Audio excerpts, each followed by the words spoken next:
mani tajribamda 3 kunlik marafon o'tkazdik. 3 kunlik marafonda ayollar o'zi ko'p narsani xohlaydi, erisha olmaydi.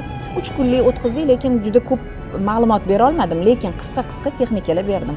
Shunda bitta ayolimiz bor edilar, turmush o'rtoqlari bilan umuman munosabat yaxshi emas, hech qanaqa sovg'a olmaylar, gul olmaylar, ajrashishga tayyor bo'lib turgan holatlari deydi. Bu yaratganning izni bilan o'sha texnikalarni qildilar.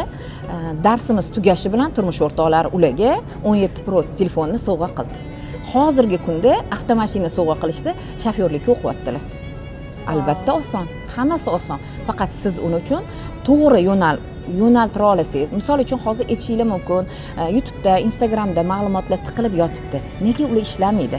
Sababi bu hamma narsani etapma-etap, ketma-ketinligi bor. Ketma-ketinligi bilan to'g'ri bajaring, 3 kunda ham natija olasiz. 30 kunlik Ramazon kursida o'qishingizni tavsiya qilaman. Dars so'zini yozib ketsangiz, sizga aloqaga chiqamiz. Kutmasingizdan ham u sovg'alar sizga shundoq ham kirib keladi.